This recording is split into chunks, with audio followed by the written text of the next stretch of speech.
Reading by Greg Marguerite. The Risk Profession by Donald E. Westlake. The men who did dangerous work had a special kind of insurance policy. But when somebody wanted to collect on that policy, the claims investigator suddenly became a member of the Risk Profession. Mr. Henderson called me into his office my third day back in Tangiers. That was a day and a half later than I'd expected. Roving claims investigators for Tangiers Mutual Insurance Corporation don't usually get to spend more than 36 consecutive hours at home base. Henderson was jovial but stern. That meant he was happy with the job I'd just completed, and that he was pretty sure I'd find some crooked shenanigans on this next assignment. That didn't please me. I'm basically a plain living type, and I hate complications.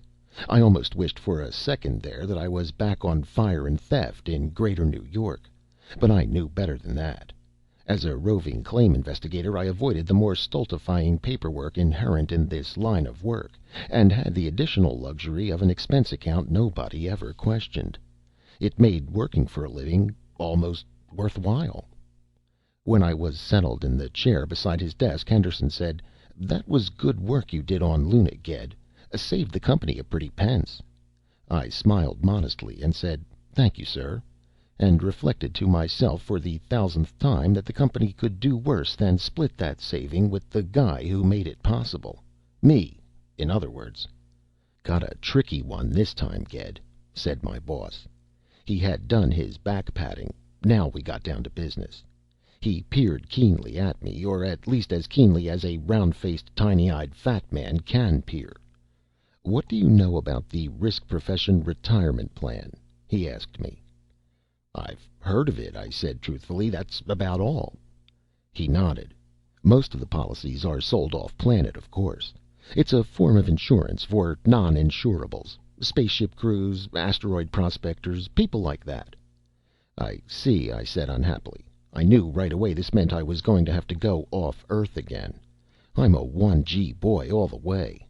Gravity changes get me in the solar plexus. I get G-sick at the drop of an elevator. "Here's the way it works," he went on, either not noticing my sad face or choosing to ignore it. "The client pays a monthly premium. He can be as far ahead or as far behind in his payments as he wants. The policy has no lapse clause, just so he's all paid up by the target date. The target date is a retirement age, 45 or above, chosen by the client himself. After the target date, he stops paying premiums, and we begin to pay him a monthly retirement check, the amount determined by the amount paid into the policy, his age at retiring, and so on. Clear?" I nodded, looking for the gimmick that made this a paying proposition for good old Tangiers Mutual. "The double RP, that's what we call it around the office here, assures the client that he won't be reduced to panhandling in his old age, should his other retirement plans fall through. For belt prospectors, of course, this means the big strike, which may be 1 in 100 find. For the man who never does make that big strike, this is something to fall back on. He can come home to Earth and retire with a guaranteed income for the rest of his life." I nodded again, like a good company man. "Of course," said Henderson, emphasizing this point with an upraised chubby finger, "these men are still uninsurables. This is a retirement plan only, not an insurance policy. There is no beneficiary other than the client himself." And there was the gimmick. I knew a little something of the actuarial statistics concerning uninsurables, particularly belt prospectors. Not many of them lived to be 45, and the few who would survive the belt and come home to collect the retirement wouldn't last more than a year or two. A man who's spent the last 20 or 30 years on low-G asteroids just shrivels up after a while when he tries to live on Earth. It needed a company like Tangiers Mutual to dream up a racket like that. The term uninsurables to most insurance companies means those people whose jobs or habits make them too likely as prospects for obituaries.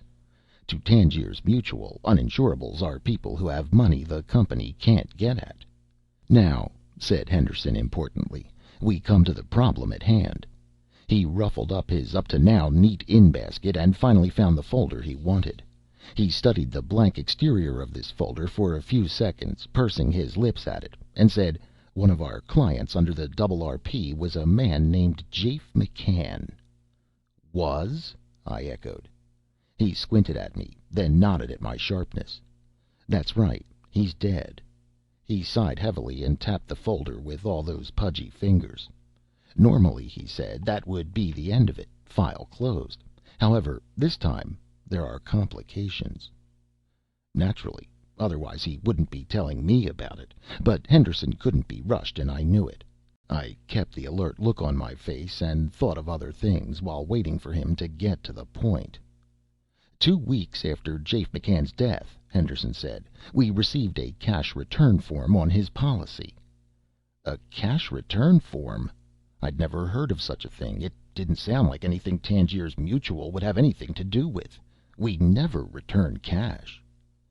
"It's something special in this case," he explained. You see, this isn't an insurance policy, it's a retirement plan, and the client can withdraw from the retirement plan at any time and have 75% of his paid up premiums returned to him. It's, the law in plans such as this." "Oh," I said. That explained it. A law that had snuck through the World Finance Code Commission while the insurance lobby wasn't looking. "But you see the point," said Henderson. "This cash return form arrived 2 weeks after the client's death." "You said there weren't any beneficiaries," I pointed out. "Of course. But the form was sent in by the man's partner, one Ab Karpin. McCann left a handwritten will bequeathing all his possessions to Karpin. Since, according to Karpin, this was done before McCann's death, the premium money cannot be considered part of the policy, but as part of McCann's cash on hand. And Karpin wants it."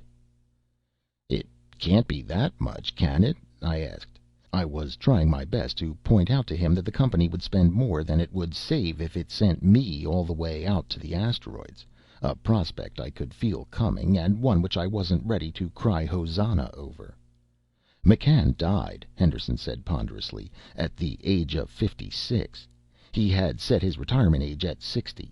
He took out the policy at the age of 34, with monthly payments of 50 credits. Figure it out for yourself." I did, in my head, and came up with a figure of 13,200 credits. 75% of that would be 9,900 credits. Call it 10,000 credits even. I had to admit it. It was worth the trip. "I see," I said sadly. "Now," said Henderson, "the conditions, the circumstances of McCann's death are somewhat suspicious. And so is the cash return form itself." "There's a chance of forgery?" "One would think so," he said. "But our handwriting experts have worn themselves out with that form, comparing it with every other single scrap of McCann's writing they can find. And their conclusion is that not only is it genuinely McCann's handwriting, but it is McCann's handwriting at age 56. "So McCann must have written it," I said. "Under duress, do you think?" "I have no idea," said Henderson complacently. "That's what you're supposed to find out. Oh, there's just one more thing." I did my best to make my ears perk. "I told you that McCann's death occurred under somewhat suspicious circumstances." "Yes," I agreed, "you did." "McCann and Karpin," he said, "have been partners, unincorporated, of course, for the last 15 years. They had found small, rare metal deposits now and again, but they had never found that one big strike all the Belt prospectors waste their lives looking for. Not until the day before McCann died." "Aha," I said. "Then they found the big strike." "Exactly." "And McCann's death?" "Accidental." "Sure," I said. What proof have we got?" "None. The body is lost in space, and law is few and far between that far out." "So all we've got is this guy Karpin's word for how McCann died. Is that it?" "That's all we have so far." "Sure. And now you want me to go on out there and find out what's cooking, and see if I can maybe save the company 10,000 credits." "Exactly," said Henderson. The copter took me to the spaceport west of Cairo, and there I boarded the good ship Demeter for Luna City and points out. I loaded up on G-sickness pills, and they worked fine. I was sick as a dog. By the time we got to Atronics City, my insides had grown resigned to their fate. As long as I didn't try to eat, my stomach would leave me alone. Atronics City was about as depressing as a Turkish bath with all the lights on. It stood on a chunk of rock a couple of miles thick, and it looked like nothing more in this world than a welder's practice range. From the outside, Atronics City is just a derby-shaped dome of nickel iron, black and kind of dirty looking. I suppose a transparent dome would have been more fun, but the builders of the company cities in the asteroids were businessmen, and they weren't concerned with having fun. There's nothing to look at outside the dome but chunks of rock and the blackness of space anyway.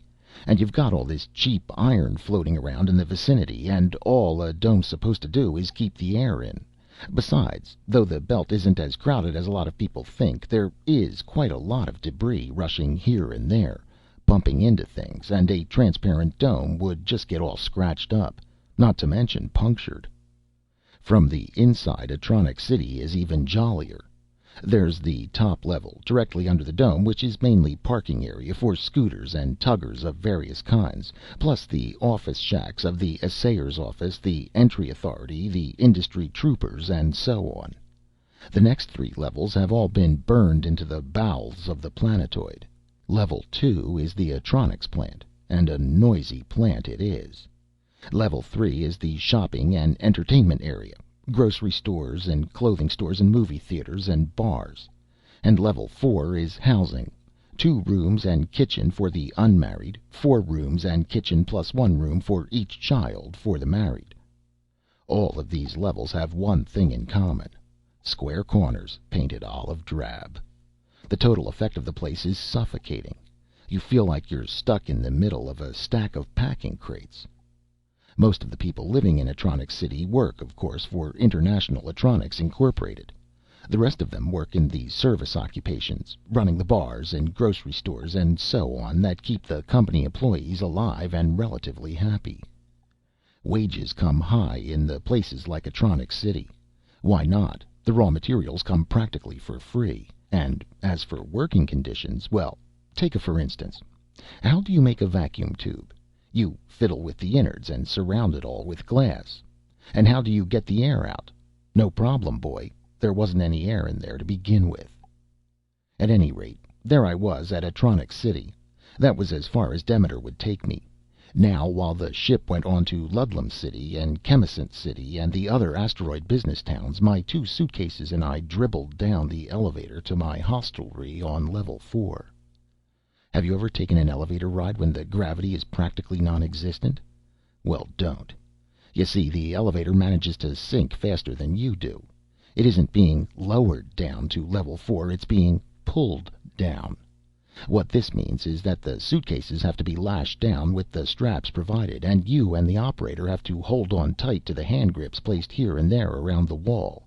Otherwise, you'd clonk your head on the ceiling. But we got to Level 4 at last, and off I went with my suitcases and the operator's directions. The suitcases weighed about half an ounce each out here, and I felt as though I weighed the same. Every time I raised a foot, I was sure I was about to go sailing into a wall. Local citizens eased by me, their feet occasionally touching the iron pavement as they soared along, and I gave them all dirty looks. Level 4 was nothing but walls and windows. The iron floor went among these walls and windows in a straight line, bisecting other streets at perfect right angles, and the iron ceiling 16 feet up was lined with a double row of fluorescent tubes. I was beginning to feel claustrophobic already.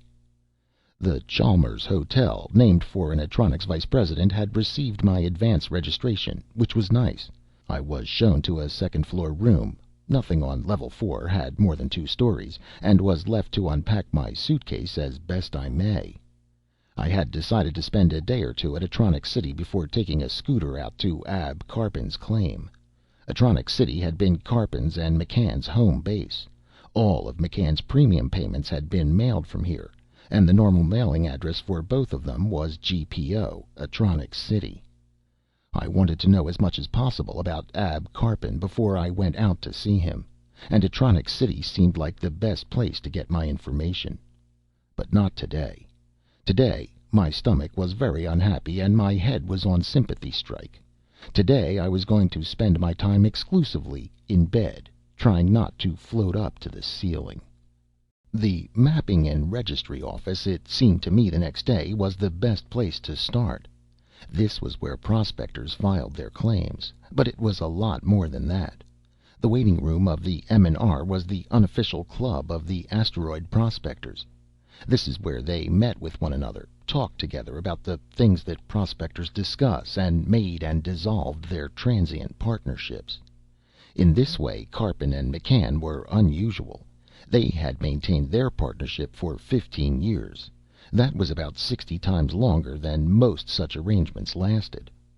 Searching the asteroid chunks for rare and valuable metals is basically pretty lonely work, and it's inevitable that the prospectors will every once in a while get hungry for human company and decide to try a team operation.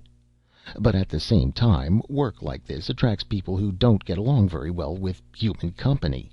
So the partnerships come and go, and the hatreds flare and are forgotten, and the normal prospecting team lasts an average of 3 months.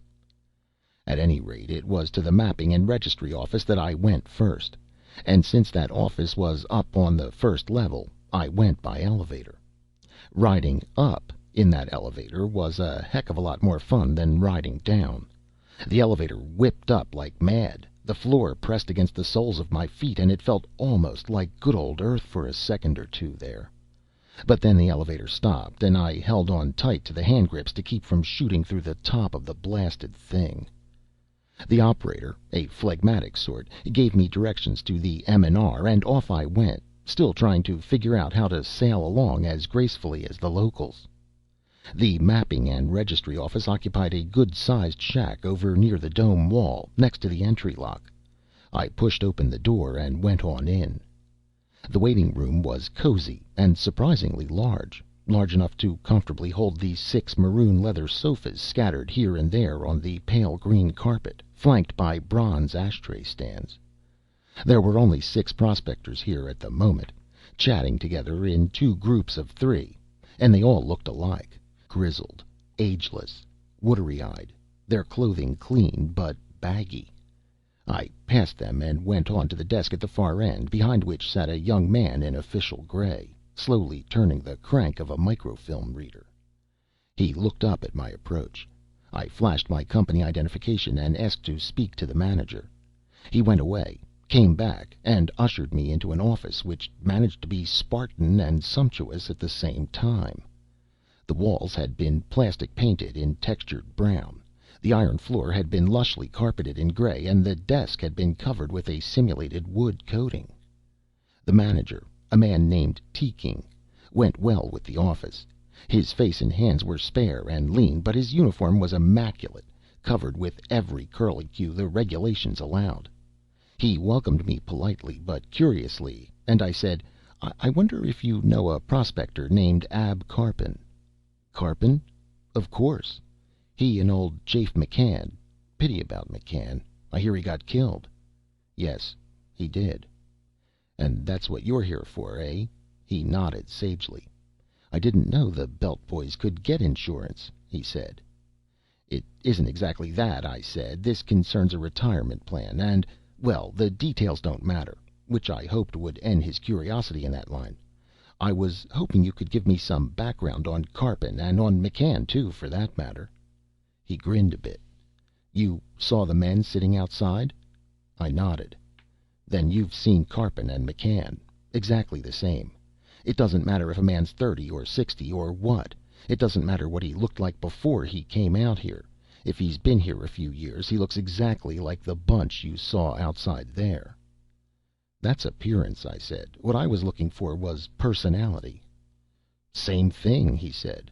"All of them. Close-mouthed, antisocial, fiercely independent, incurably romantic, always convinced that the big strike is just a piece of rock away. McCann, now, he was a bit more realistic than most. He'd be the one I'd expect to take out a retirement policy. A real pence-pincher, that one, though I shouldn't say it, as he's dead, but that's the way he was. Brighter than most Belt boys when it came to money matters. I've seen him haggle over a new piece of equipment for their scooter or some repair work or some such thing, and he was a wonder to watch." "And Karpin?" I asked him. "A prospector," he said, as though that answered my question. "Same as everybody else. Not as sharp as McCann when it came to money. That's why all the money stuff in the partnership was handled by McCann. But Karpin was one of the sharpest boys in the business when it came to mineralogy. He knew rocks you and I never heard of, and most times he knew them by sight. Almost all of the Belt boys are college grads. You've got to know what you're looking for out here and what it looks like when you've found it. But Karpin has practically all of them beat. He's sharp." "Sounds like a good team," I said. "I guess that's why they stayed together so long," he said. "They complemented each other." He leaned forward, the inevitable prelude to a confidential remark. "I'll tell you something off the record, mister," he said. "Those two were smarter than they knew. Their partnership was never legalized. It was never anything more than a piece of paper. And there's a bunch of fellas around here mighty unhappy about that today. Jafe McCann is the one who handled all the money matters, like I said. He's got IOUs all over town." "And they can't collect from Karpin?" He nodded. "Jafe McCann died just a bit too soon. He was sharp and cheap, but he was honest. If he'd lived, he would have repaid all his debts, I'm sure of it. And if this strike they made is as good as I hear, he would have been able to repay them with no trouble at all." I nodded somewhat impatiently. I had the feeling by now that I was talking to a man who was one of those who had a Jafe McCann IOU in his pocket. "How long has it been since you've seen Karpin?" I asked him, wondering what Karpin's attitude and expression was now that his partner was dead. "Oh, Lord, not for a couple of months," he said. "Not since they went out together the last time and made that strike." "Didn't Karpin come in to make his claim?" "Not here. Over to Chemisant City. That was the nearest M&R to the strike." "Oh, that was a pity. I would have liked to have known if there had been a change of any kind in Karpin since his partner's death.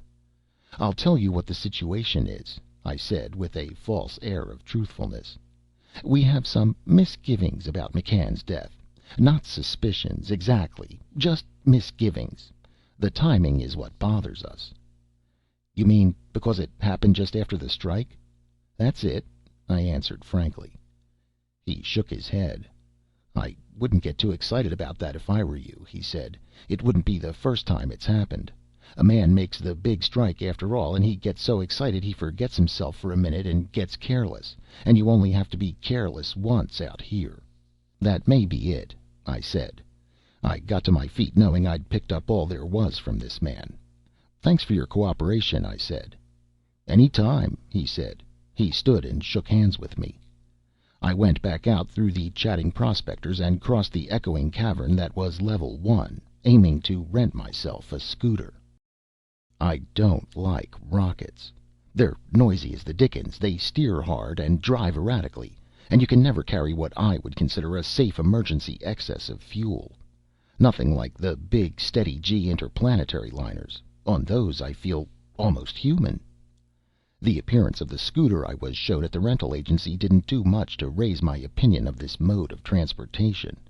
The thing was a good 10 years old, the paint scraped and scratched all over its egg-shaped, originally green-colored body, and the windshield, a silly term really for the front window of a craft that spends most of its time out where there isn't any wind, was scratched and pockmarked to the point of translucency by years of exposure to the asteroidal dust.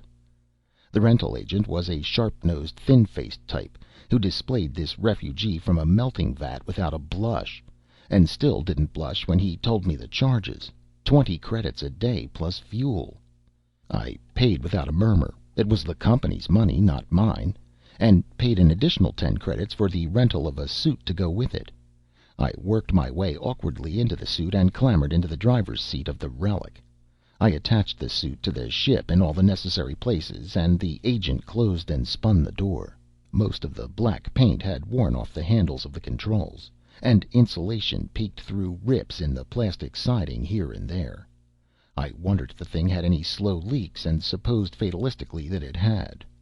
The agent waved at me, stony-faced. The conveyor belt trundled me outside the dome, and I kicked the weary rockets into life. The scooter had a tendency to roll to the right. If I hadn't kept fighting it back, it would have soon worked up a dandy little spin. I was spending so much time juggling with the controls that I practically missed a couple of my beacon rocks, and that would have been just too bad.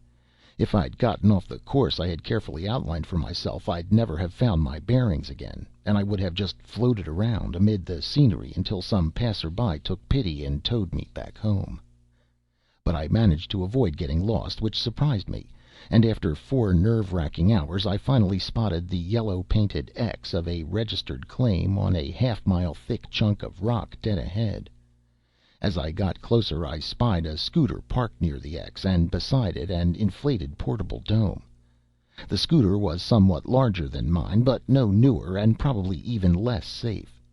The dome was varicolored from repeated patching.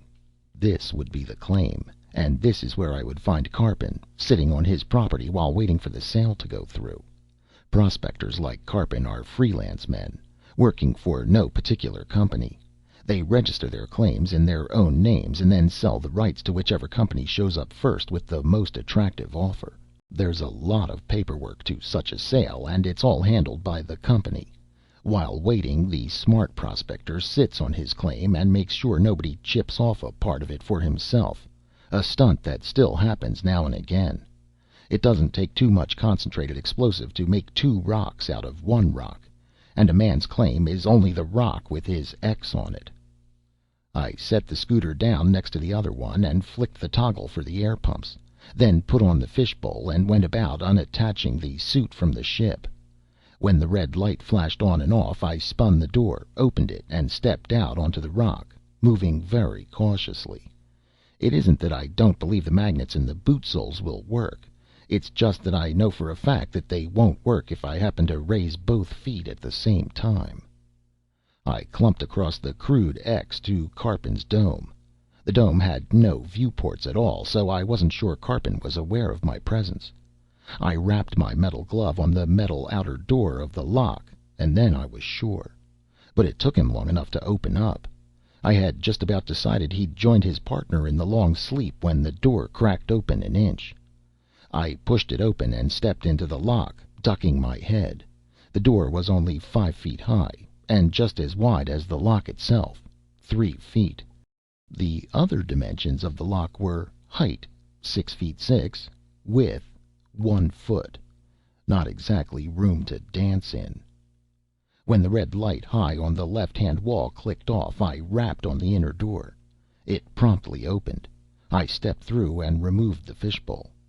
Karpin stood in the middle of the room, a small revolver in his hand. "Shut the door," he said. I obeyed, moving slowly. I didn't want that gun to go off by mistake. "Who are you?" Karpin demanded. The M&R man had been right. Ab Karpin was a dead ringer for all those other prospectors I'd seen back at Atronics City. Short and skinny and grizzled and ageless. He could have been 40 and he could have been 90, but he was probably somewhere the other side of 50. His hair was black and limp and thinning, ruffled in little wisps across his wrinkled pate. His forehead and cheeks were lined like a plowed field, and were much the same color. His eyes were wide apart and small, so deep set beneath shaggy brows that they seemed black. His mouth was thin, almost lipless. The hand holding the revolver was nothing but bones and blue veins covered with taut skin. He was wearing a dirty undershirt and an old pair of trousers that had been cut off raggedly just above his knobby knees. Faded slippers were on his feet. He had good reason for dressing that way. The temperature inside the dome must have been nearly 90 degrees. The dome wasn't reflecting away the sun's heat as well as it had when it was young. I looked at Karpin, and despite the revolver and the tense expression on his face, he was the least dangerous-looking man I'd ever run across. All at once, the idea that this antisocial old geezer had the drive or the imagination to murder his partner seemed ridiculous. Apparently, I spent too much time looking him over, because he said again, "Who are you?" And this time he motioned impatiently with the revolver. "Stanton," I told him. "Ged Stanton, Tangiers Mutual Insurance. I have identification, but it's in my pants pocket, down inside my suit." "Get it," he said, "and move slow." "Right you are." I moved slow, as per directions, and peeled out of the suit, then reached into my trouser pocket and took out my ID clip. I flipped it open and showed him the card bearing my signature and picture and right thumb print and the name of the company I represented, and he nodded, satisfied, and tossed the revolver over onto his bed. "I got to be careful," he said. "I got a big claim here." "I know that," I told him. "Congratulations for it." "Thanks," he said, but he still looked peevish. "You're here about Jafe's insurance, right?" "That I am." "Don't want to pay up, I suppose. That doesn't surprise me." Blunt old men irritate me. "Well," I said, "we do have to investigate." "Sure," he said. "You want some coffee?" "Thank you." "You can sit in that chair there. That was Jafe's." I settled gingerly in the cloth and plastic foldaway chair he'd pointed at, and he went over to the kitchen area of the dome to start coffee. I took the opportunity to look the dome over. It was the first portable dome I'd ever been inside. It was all one room, roughly circular, with a diameter of about 15 feet. The sides went straight up for the first 7 feet, then curved gradually inward to form the roof. At the center of the dome, the ceiling was about 12 feet high. The floor of the room was simply the asteroidal rock surface, not completely level and smooth. There were 2 chairs and a table to the right of the entry lock, 2 foldaway cots around the wall beyond them, the kitchen area next, and a cluttered storage area around on the other side. There was a heater standing alone in the center of the room, but it certainly wasn't needed now. Sweat was already trickling down the back of my neck and down my forehead into my eyebrows. I peeled off my shirt and used it to wipe sweat from my face. "Warm in here," I said. "You get used to it," he muttered, which I found hard to believe. He brought over the coffee and I tasted it.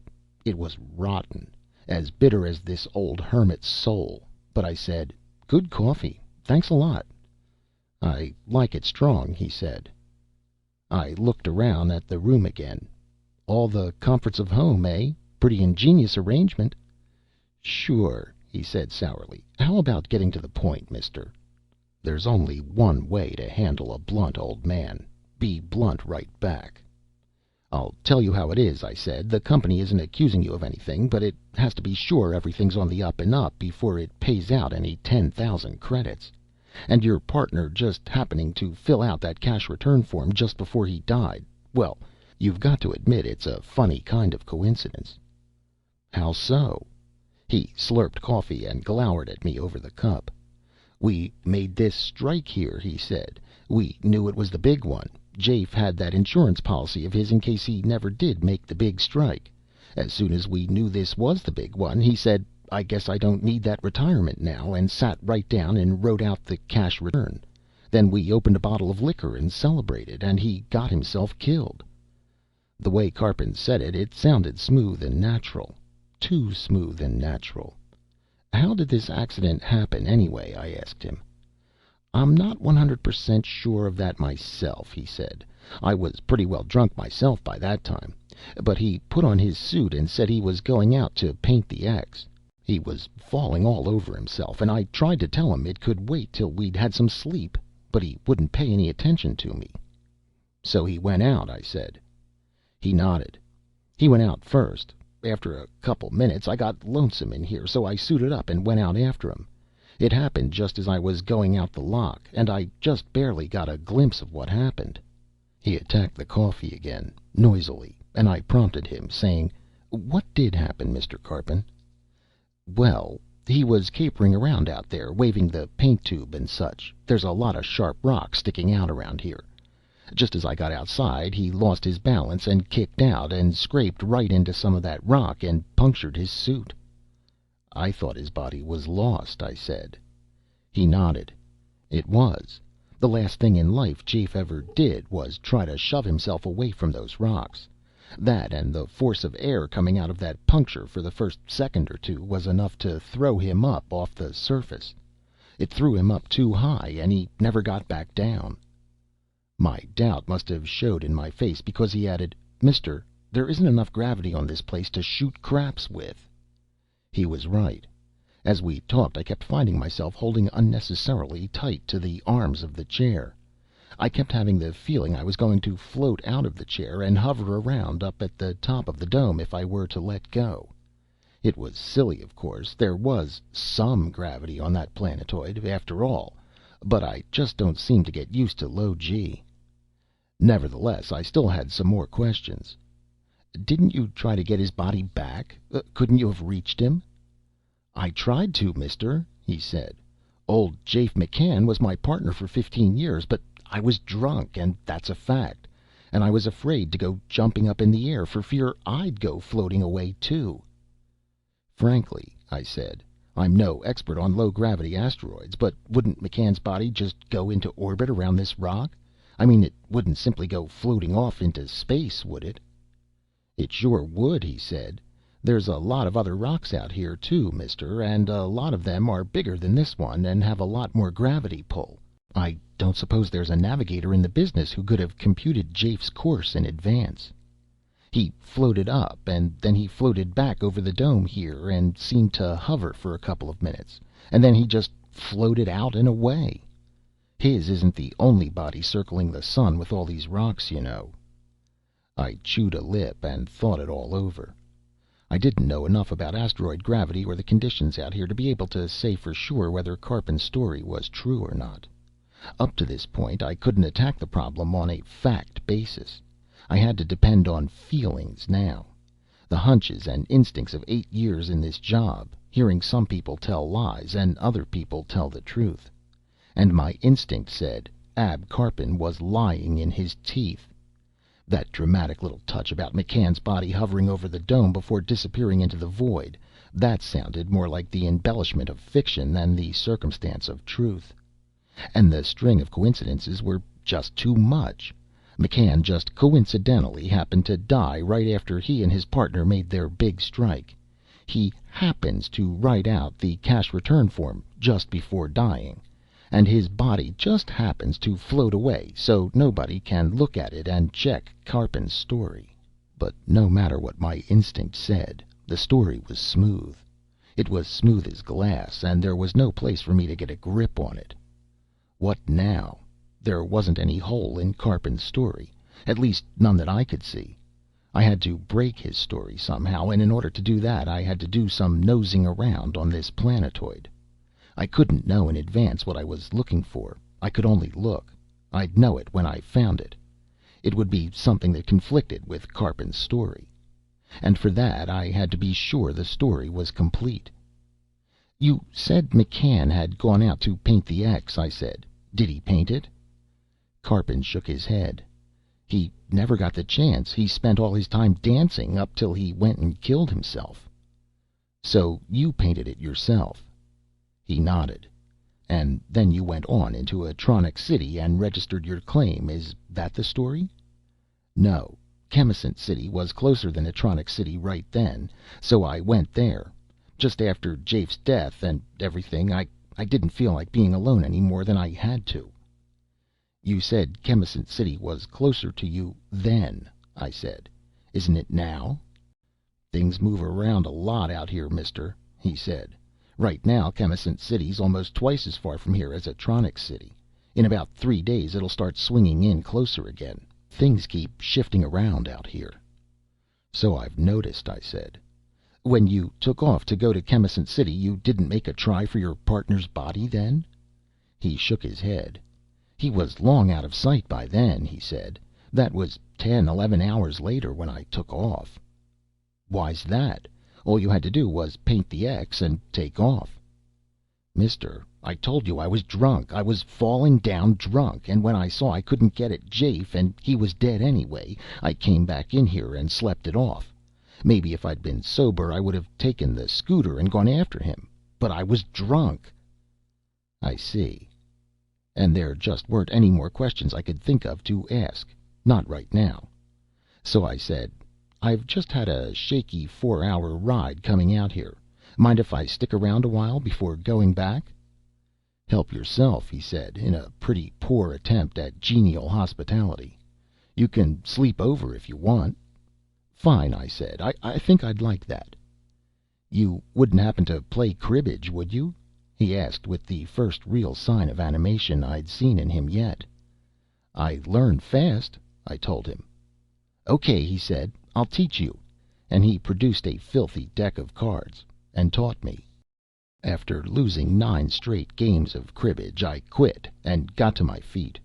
I was at my most casual as I stretched and said, "Okay if I wander around outside for a while? I've never been on an asteroid like this before. I mean a little one like this. I've just been to the company cities up to now." "Go right ahead," he said. "I've got some polishing and patching to do anyway."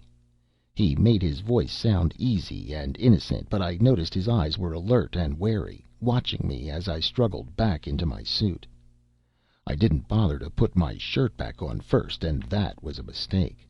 The temperature inside an atmosphere suit is a steady 68 degrees. That had never seemed particularly chilly before, but after the heat of that dome, it seemed cold as a blizzard inside the suit. I went on out through the airlock and moved as briskly as possible in the cumbersome suit, while the sweat chilled on my back and face, and I accepted the glum conviction that one thing I was going to get out of this trip for sure was a nasty head cold. I went over to the X first and stood looking at it. It was just an X, that's all, shakily scrawled in yellow paint, with the initials J.A. scrawled much smaller beside it. I left the X and clumped away. The horizon was practically at arm's length, so it didn't take long for the dome to be out of sight. And then I clumped more slowly, studying the surface of the asteroid. What I was looking for was a grave. I believed that Karpin was lying, that he had murdered his partner. And I didn't believe that Jafe McCann's body had floated off into space. I was convinced that his body was still somewhere on this asteroid. Karpin had been forced to concoct a story about the body being lost because the appearance of the body would prove somehow that it had been murder and not accident. I was convinced of that, and now all I had to do was prove it. But that asteroid was a pretty unlikely place for a grave. That wasn't dirt I was walking on, it was rock, solid metallic rock. You don't dig a grave in solid rock, not with a shovel. You maybe can do it with dynamite, but that won't work too well if your object is to keep anybody from seeing that the hole has been made. Dirt can be patted down. Blown up rock looks like blown up rock, and that's all there is to it. I considered crevices and fissures in the surface, some cranny large enough for Karpin to have stuffed the body into. But I didn't find any of these either as I plodded along, being sure to keep one magneted boot always in contact with the ground. Karpin and McCann had set their dome up at just about the only really level spot on that entire planetoid. The rest of it was nothing but jagged rock, and it wasn't easy traveling at all, maneuvering around with magnets on my boots and a bulky atmosphere suit cramping my movements. And then I stopped and looked out at space and cursed myself for a ring-tailed baboon. McCann's body might be anywhere in the solar system, anywhere at all. But there was one place I could be sure it wasn't, and that place was this asteroid. No, Karpin had not blown a grave or stuffed the body into a fissure in the ground. Why not? Because this chunk of rock was valuable. That's why not. Because Karpin was in the process of selling it to one of the major companies, and that company would come along and chop this chunk of rock to pieces, getting the valuable metal out. And McCann's body would turn up in the first week of operations if Karpin were stupid enough to bury it here. 10 hours between McCann's death and Karpin's departure for Chemisant City. He'd admitted that already. And I was willing to bet he'd spent at least part of that time carrying McCann's body to some other asteroid, one he was sure was nothing but worthless rock. If that were true, it meant the mortal remains of Jafe McCann were now somewhere, anywhere, in the asteroid belt. Even if I assumed that the body had been hidden on an asteroid somewhere between here and Chemisant City, which wasn't necessarily so, that wouldn't help at all. The relative positions of planetoids in the belt just kept on shifting. A small chunk of rock that was between here and Chemisant City a few weeks ago, it could be almost anywhere in the belt right now. The body. That was the main item. I'd more or less counted on finding it somehow. At the moment, I couldn't think of any other angle for attacking Karpin's story. As I clopped morosely back to the dome, I nibbled at Karpin's story in my mind. For instance, why go to Chemisant City? It was closer, he said, but it couldn't have been closer by more than a couple of hours.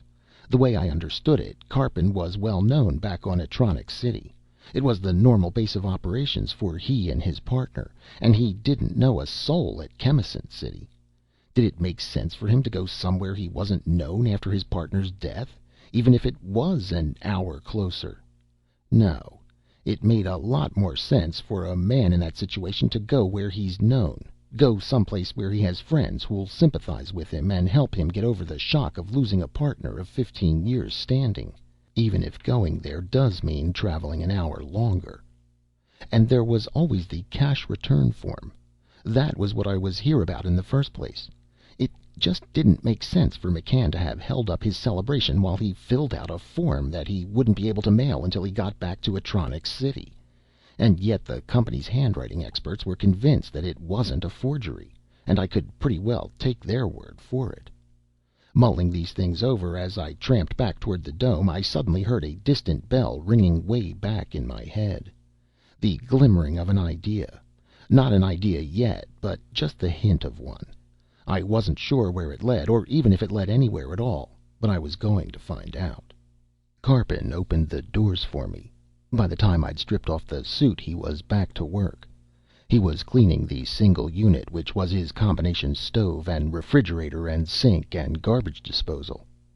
I looked around the dome again, and I had to admit that a lot of ingenuity had gone into the manufacture and design of this dome and its contents. The dome itself, when deflated, folded down into an oblong box 3 feet by 1 foot by 1 foot. The lock itself, of course, folded separately into another box, somewhat smaller than that. As for the gear inside the dome, it was functional and collapsible, and there wasn't a single item there that wasn't needed. There were the 2 chairs and the 2 cots and the table, all of them fold-away. There was that fantastic combination job Karpin was cleaning right now, and that had dimensions of 4 feet by 3 feet by 3 feet. The clutter of gear over to the left wasn't as much of a clutter as it looked. There was a Geiger counter, an automatic spectrograph, 2 atmosphere suits, a torsion densimeter, a core cutting drill, a few small hammers and picks, 2 spare air tanks, boxes of food concentrate, a paint tube, a doorless Jimmy John, and 2 small metal boxes about 8 inches square. These last were undoubtedly Karpin's and McCann's pouches, where they kept whatever letters, money, address books, or other small bits of possessions they owned. Back of this mound of gear against the wall stood the air reconditioner, humming quietly to itself. In this small enclosed space there was everything a man needed to keep himself alive. Everything except human company. And if you didn't need human company, then you had everything. Just on the other side of that dome there was a million miles of death in a million possible ways. On this side of the dome, life was cozy, if somewhat Spartan, and very hot. I knew for sure I was going to get a head cold. My body had adjusted to the 68 degrees inside the suit, finally, and now was very annoyed to find the temperature shooting up to 90 again. Since Karpin didn't seem inclined to talk, and I would rather spend my time thinking than talking anyway, I took a hint from him and did some cleaning. I'd noticed a smeared spot about the nose level on the faceplate of my fishbowl, and now was as good a time as any to get rid of it. It had a tendency to make my eyes cross. My shirt was sodden and wrinkled by this time anyway, having first been used to wipe sweat from my face and later been rolled into a ball and left on the chair when I went outside, so I used it for a cleaning rag, buffing like mad the silvered surface of the faceplate. Faceplates are silvered, not so the man inside can look out and no one else can look in, but in order to keep some of the more violent rays of the sun from getting through to the face. I buffed for a while, and then I put the fishbowl on my head and looked through it. The spot was gone, so I went over and reattached it to the rest of the suit, and then settled back in my chair again and lit a cigarette. Karpin spoke up. "Wish you wouldn't smoke. Makes it tough on the conditioner." "Oh," I said. "Sorry." So I just sat, thinking morosely about non-forged cash return forms and coincidences and likely spots to hide a body in the asteroid belt. Where would one dispose of a body in the asteroids? I went back through my thinking on that topic, and I found holes big enough to drive Karpin's claim through. This idea of leaving the body on some worthless chunk of rock, for instance. If Karpin had killed his partner, and I was dead sure he had, he'd planned it carefully, and he wouldn't be leaving anything to chance. Now, an asteroid isn't worthless to a prospector until that prospector has landed on it and tested it. Karpin might know that such an asteroid was nothing but worthless stone, but the guy who stops there and finds McCann's body might not know it. No, Karpin wouldn't leave that to chance. He would get rid of that body, and he would do it in such a way that nobody would ever find it. How? Not by leaving it on a worthless asteroid, and not by just pushing it off into space. The distance between asteroids is large, but so's the travel. McCann's body, floating around in the blackness, might just be found by somebody. And that, so far as I could see, eliminated the possibilities. McCann's body was in the belt. I'd eliminated both the asteroids themselves and the space around the asteroids as hiding places. What was left? The sun, of course. I thought that over for a while, rather surprised at myself for having noticed the possibility. Now, let's say Karpin attaches a small rocket to McCann's body, stuffed into its atmosphere suit. He sets the rocket going, and off goes McCann. Not that he aims it toward the sun. That wouldn't work well at all. Instead of falling into the sun, the body would simply take up a long elliptical orbit around the sun, and would come back to the asteroids every few hundred years. No, he would aim McCann back, in the direction opposite to the direction of rotation of the asteroids. He would, in essence, slow McCann's body down, make it practically stop in relation to the motion of the asteroids, and then it would simply fall into the sun. None of my ideas, it seemed, were happy ones. If McCann's body were even at this moment falling toward the sun, it was just as useful to me as if it were on some other asteroid. But wait a second. Karpin and McCann had worked with the minimum of equipment. I'd already noticed that. They didn't have extras of anything, and they certainly wouldn't have extra rockets. Except for one fast trip to Chemisant City, when he had neither the time nor the excuse to buy a Chato rocket, Karpin had spent all of his time since McCann's death right here on this planetoid. So that killed that idea. While I was hunting around for some other idea, Karpin spoke up again for the first time in maybe 20 minutes. "You think I killed him, don't you?" he said, not looking around from his cleaning job. I considered my answer.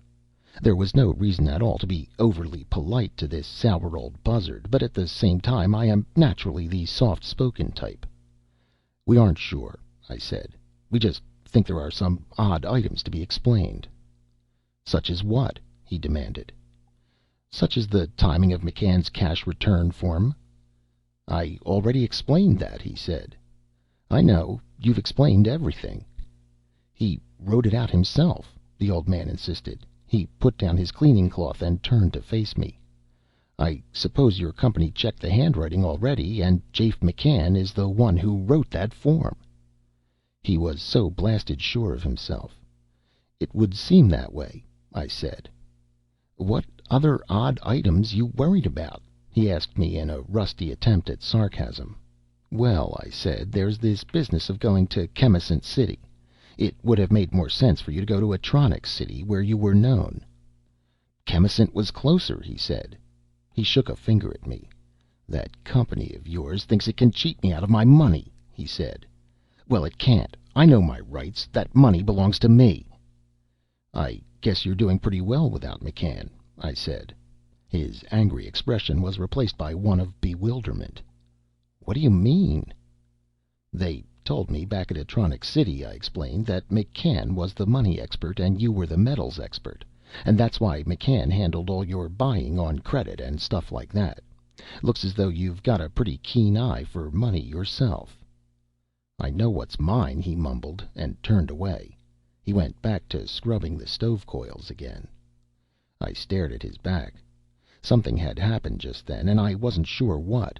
He'd just been starting to warm up to a tirade against the dirty insurance company, and all of a sudden he'd folded up and shut up like a clam. And then I saw it. Or at least I saw part of it. I saw how that cash return form fit in, and how it made perfect sense. Now all I needed was proof of murder, preferably a body. I had the rest of it. Then I could pack the old geezer back to Atronic City and get proof for the part I'd already figured out. I'd like that. I'd like getting back to Atronic City and having this all straightened out, and then taking the very next liner straight back to Earth. More immediately, I'd like to get out of this heat and back into the cool 68 degrees of... And then it hit me. The whole thing hit me. And I just sat there and stared. They did not carry extras. Karpin and McCann, they did not carry one item of equipment more than they needed. I sat there and looked at the place where the dead body was hidden, and I said, well, I'll be a son of a gun. He turned and looked at me, and then he followed the direction of my gaze. He saw what I was staring at, and he made a jump across the room at the revolver lying on the cot. That was what saved me. He moved too fast, jerked his muscles too hard, and went sailing up and over the cot and ricocheted off the dome wall. And that gave me plenty of time to get up from the chair, moving more cautiously than he had, and get my hands on the revolver before he could get himself squared away again. I straightened with the gun in my hand and looked into the face, white with frustration and rage. "Okay, Mr. McCann," I said. "It's all over." He knew I had him, but he tried not to show it. "What are you talking about? McCann's dead." "Sure he is," I said. Jafe McCann was the money-minded part of the team. He was the one who signed for all the loans and all the equipment bought on credit. With this big strike in, Jafe McCann was the one who'd have to pay all that money. "You're babbling," he snapped, but the words were hollow. "You weren't satisfied with half a loaf," I said. "You should have been. Half a loaf is better than none. But you wanted every penny you could get your hands on, and you wanted to pay out just as little money as you possibly could. So when you killed Ab Karpin, you saw a way to kill your debts as well. You'd become Ab Karpin, and it would be Jafe McCann who was dead, and the debts dead with him." "That's a lie," he said, his voice getting shrill. "I'm Ab Karpin, and I've got papers to prove it." "Sure.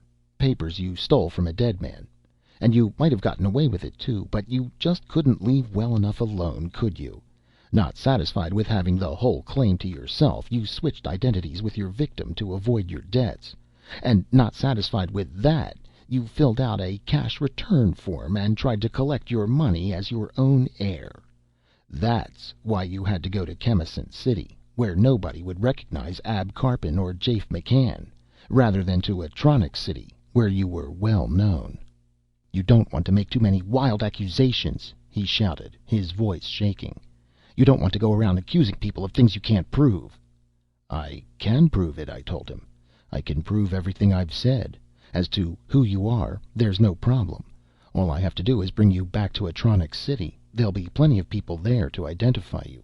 And as to proving you murdered Ab Karpin, I think his body will be proof enough, don't you?" McCann watched me as I backed slowly around the room to the mound of gear. The partners had no extra equipment at all. I looked down at the 2 atmosphere suits lying side by side on the metallic rock floor. 2 atmosphere suits. The dead man was supposed to be in one of those, floating out in space somewhere. He was in the suit, right enough. I was sure of that, but he wasn't floating anywhere. A spacesuit is a perfect place to hide a body for as long as it has to be hid. The silvered faceplate keeps you from seeing inside, and the suit is, naturally, a sealed atmosphere. A body can rot away to ashes inside a spacesuit, and you'll never notice a thing on the outside. I'd had the right idea after all. McCann had planned to get rid of Karpin's body by attaching a rocket to it, slowing it down, and letting it fall into the sun. But he hadn't had the opportunity yet to go buy a rocket. He couldn't go to Atronic City, where he could have bought the rocket on credit, and he couldn't go to Chemisant City until the claim sale went through and he had some money to spend. And in the meantime, Karpin's body was perfectly safe, sealed away inside his atmosphere suit. And it would have been safe, too, if McCann hadn't been just a little bit too greedy. He could kill his partner and get away with it. Policemen on the belt are even farther apart than the asteroids. He could swindle his creditors and get away with it. They had no way of checking up and no reason to suspect a switch in identities. But when he tried to get his own money back from Tangier's mutual insurance, that's when he made his mistake. I studied the two atmosphere suits, at the same time managing to keep a wary eye on Jafe McCann, standing rigid and silent across the room. Which one of those suits contained the body of Ab Karpin? The one with the new patch on the chest, of course. As I'd guessed, McCann had shot him, and that's why he had the problem of disposing of the body in the first place. I prodded that suit with my toe. He's in there, isn't he? You're crazy. Think I should open it up and check? It's been almost a month. You know, I imagine he's pretty ripe by now. I reached down to the neck fastenings on the fishbowl, and McCann finally moved. His arms jerked up, and he cried, "Don't! He's in there! He's in there! For God's sake, don't open it up!" I relaxed. Mission accomplished. "Crawl into your suit, little man," I said. "We've got ourselves a trip to make. The three of us." Henderson, as usual, was jovial but stern. "You did a fine job up there, Ged," he said, with false familiarity. "Really brilliant work." "Thank you very much," I said. I was holding the last piece of news for a minute or two, relishing it. "But you brought McCann in over a week ago. I don't see why you had to stay up at Atronics City at all after that, much less 10 days. I sat back in the chair and negligently crossed my legs. "I just thought I'd take a little vacation," I said carelessly, and lit a cigarette. I flicked ashes in the general direction of the ashtray on Henderson's desk. Some of them made it. "A vacation?" he echoed, eyes widening. Henderson was a company man, a real company man. A vacation for him was purgatory. It was separation from a loved one. "I don't believe you have a vacation coming," he said frostily, "for at least 6 months." "That's what you think, Henny," I said. All he could do at that was blink. I went on, enjoying myself hugely. "I don't like this company," I said, "and I don't like this job, and I don't like you, and from now on I've decided it's going to be vacation all the time." "Ged," he said, his voice faint, "what's the matter with you? Don't you feel well?" "I feel well," I told him. "I feel fine. Now, I'll tell you why I spent an extra 10 days at Atronics City. McCann made and registered the big strike, right?" Henderson nodded blankly, apparently not trusting himself to speak. "Wrong," I said cheerfully. "McCann went to Chemisant City and filled out all the forms required for registering a claim. But every place he was supposed to sign his name, he wrote Ab Karpin instead. Jafe McCann never did make a legal registration of his claim." Henderson just looked fish-eyed. "So," I went on, "as soon as I turned McCann over to the law at Atronics City, I went and registered that claim myself. And then I waited around for 10 days until the company finished the paperwork involved in buying that claim from me. And then I came straight back here, just to say goodbye to you. Wasn't that nice?" He didn't move. "Goodbye," I said. End of The Risk Profession by Donald E. Westlake.